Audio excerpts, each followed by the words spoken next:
Hello, I'm Mark. I'm Casey. And I'm Patrick.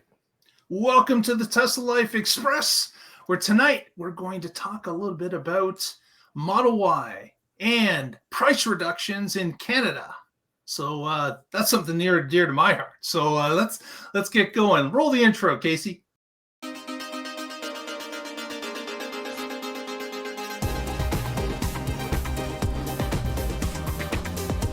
Camden! Hello, everybody, and welcome to the Tesla Life Express, where we're doing a short snippet, a few stories, and get you through with the information you need to hear today, Friday, currently.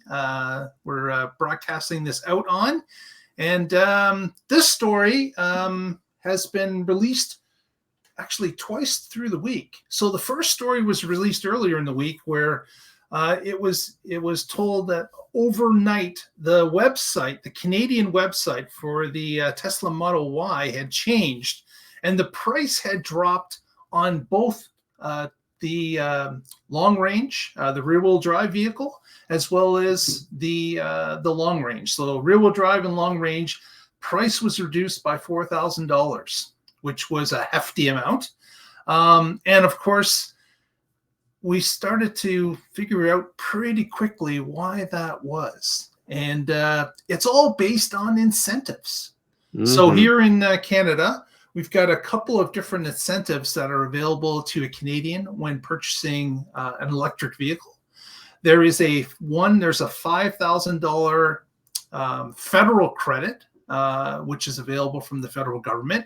And it's applied right at the time that you purchase the vehicle. It comes right off the price. It is an after-tax amount. And then there's also some provinces in Canada that offer an additional rebate that comes off the vehicle. Again, an after-tax credit that comes off of the vehicle on purchase. And what Canada is trying to do with this is they're not trying to just give money out to every manufacturer. They want competitively priced EVs. They want the price of EVs to start to come down. So they've put price targets in place that would not give you the credit if the vehicle's over that particular price. So you've got, that's right, exactly. So Plaid does not apply. Model X does not apply here. They're overpriced vehicles. When it comes to this incentive. So what's happened is that, of course, Tesla has been watching this, and they've been able to see for some time now that the Model Y is not available for the subsidies in Quebec, which is Canada's #1 market for selling EVs. Quebec has been on top for quite some time. There used to be Ontario and Quebec were neck and neck. And then Ontario had a government change, provincial government change, and we dropped the provincial rebate. Federal rebate's still available in Ontario, but the provincial rebate dropped off. So at that point, Quebec accelerated. They still offered the provincial and federal rebate. And of course, more vehicles are being sold in Quebec. Another province of Canada over near Patrick, the British Columbia on the West Coast, that is our second biggest EV seller in Canada because they too have the federal and they have a provincial rebate. Now, in Quebec, as Tesla watched the numbers, they're selling vehicles all the time, and they started to notice that, of course, the Model Y dropped off because it wasn't eligible anymore. And I imagine that what happened is the bean counters at Tesla started to say, is there any way we can lower the price of this vehicle to cash in on these incentives that are being offered in the province of Quebec? We realize that Ontario is not going to sell very many more than they're already doing because, of course, they just get the federal. There is no provincial rebate to get in Ontario, but Quebec offers another $7,000 to the purchaser if they can get it. So together, it's a $12,000 credit, federal and provincial together. So it is a huge amount for someone that's looking to buy a vehicle. Like, you would basically move heaven and earth to see if you could get that $12,000 off your brand new vehicle, your EV that you're trying to get. So that seems to be the case here. That Tesla's done some magic math internally, and they've said, you know what, we're gonna see if we can get this this rebate to happen, if we can lower the price. So that's why the $4,000 came off on the long range rear wheel drive.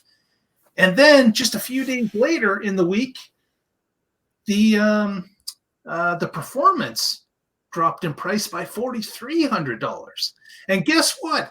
That is just enough for it to qualify for the rebates. What a coincidence! Really? Never seen that. And we have seen this forever with Tesla. They're willing to modify pricing in regions of the world that offer different incentive packages to push EVs. And I remember when I got my vehicle, when the previous government was in Ontario, I got $14,000 off my car when I purchased it. And I remember listening to the figures that were coming in from the Ontario government as how many EVs were being purchased and what percentage of those EVs were Tesla. Well, it was 75% of the vehicles being purchased were those Teslas because of they were a higher priced car. They qualified for the rebate, and Tesla had just started to introduce the Model 3, and everybody had orders waiting for this thing to show up.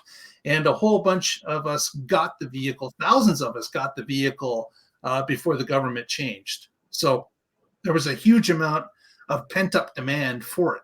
And this is no different that's happening in Quebec this week. I believe this is something that groups are waiting, and they're understanding that they can get it. And now that they've reduced the price and it is eligible, I got to believe there's going to be a flood of vehicles coming into Quebec. I'm sorry, Casey, I cut you off.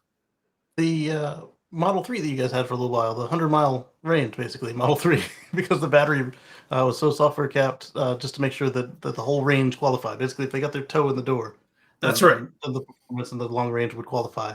So they said, hey, here's this Model 3 that nobody will ever want to buy. It's limited to 100 miles for life.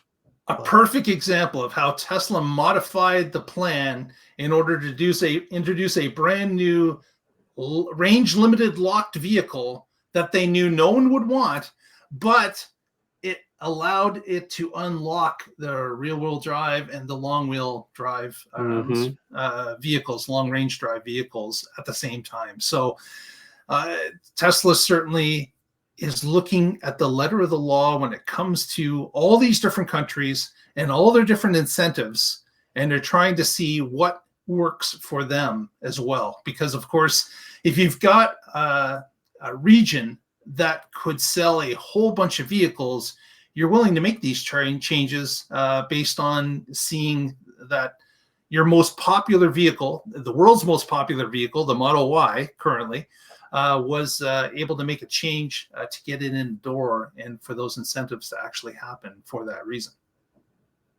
So I saw some photos that showed a Model 3 and a Model Y at the exact same price. Was this you guys, or was this okay? Because that's us. That's us. So the Model Y dropped so much that it's now in line with the price of the Model 3. So you've got them at the same price point. So someone that's looking at getting the vehicle, they can get the Model 3, they can get the Model Y. It's the same price. I suspect a lot of smaller families are going to be like, huh, we'll take the space, please, Bob. And right? Who wouldn't, really, you know? Somebody who wants a smaller, sportier car. So it's kind of nice, you know. For a little extra range. Oh, yeah. You guys are getting the Model 3, the new one, right? That's right. Anyone who doesn't like stocks, we'll go with the Model 3. Yeah. So Canada has been receiving, or did receive, a number of Model Ys, of course, from Giga Shanghai, because the U.S. was trying to save vehicles that had the batteries made in North America for American buyers, so that they could qualify for the IRA credit. Again, that's that's Tesla juggling things to get that incentive as well. So Exactly. it's the same situation. Canada, who does not have its own, I guess, its own vehicle plants. We, of course, have a number of others that are in the country that produce vehicles here: Ford, Chevy, Stellantis, Honda, Toyota. They all have plants here in Ontario and Canada that produce vehicles. But our credit wasn't linked to something like the IRA. It was not linked to that. It said any electric vehicle applies as long as it can be imported to the country legally. So that move for you guys. Yeah. So that was a change. And of course, Tesla said, well, we're producing vehicles in Berlin and Shanghai. Why don't we just ship the Canadians the Shanghai version?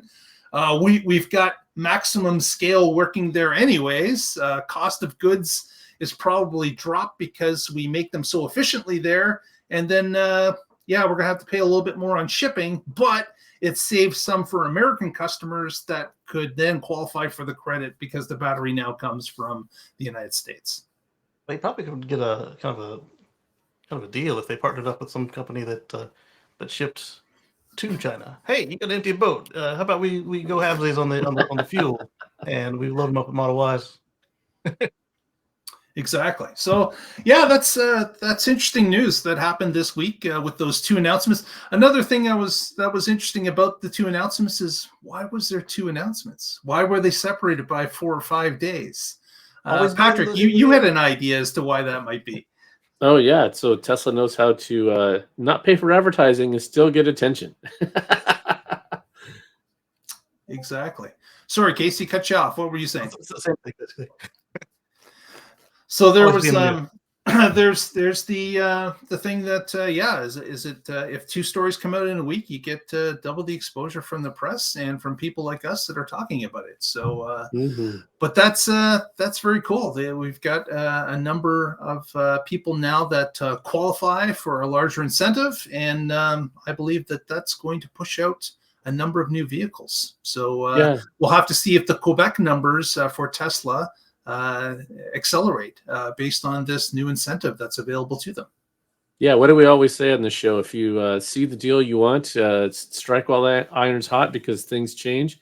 So these incentives are there now, and the vehicles are there now. And I bought a new Y last summer, and so it's been 7-8 months now, and I'm really loving it. So hopefully you, if you get a Y under this program, that you have the same great experience that I've been having.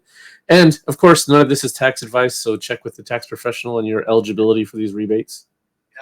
Yeah. Speaking of that, down here in the States, we had the opposite effect. We had a Model Y that was really good, and now it costs more than it did before. So anyone who was waiting for the price to come down, it went the wrong way. Oops. Yeah, and the Model 3 went up by $1,000 too. So you're right. It's all over the board here. Tesla pulls these levers for demand all the time, up or down, depending on the numbers they see, what production they can actually do, what delivery times are. All this stuff is in flux, and no other car maker operates like this. And to consumers that are out there thinking about buying one, something you need to be aware of, that this is not your normal car company, because with all the data that they have at their hands that are only hours old, they have the ability to make modifications and changes immediately in order to try to flatten out their deliveries, their profit. All of that is under close scrutiny at all times. Yeah, you'll see something kind of like this at the Legacies. They can only really run on a once a month schedule, and so you'll have once a month you'll have them adjust the secret deals or the hidden money or the the hood money or the trade money but Tesla, they don't have dealers, so this is all out in the open and we see it, and so that's a little bit of a change. It's a little more jarring for folks because nobody else works this way. Yeah. Well, with that, we want to thank everyone for watching. If you haven't already, please give us a thumbs up, press that subscribe, press that bell, because we're running a few videos through the week, and we release them at 7 p.m., but you never know when it's going to pop up. But if you've got the bell on, you're going to be notified. So please do that. with that, Casey, any shout outs for the group? Catch me on Sundays at youtube.com/Casey Green, and you never know who's going to be on the show with me. It's the Let's Chat with Casey Green and Friends at 1:10 p.m. Eastern on Sundays.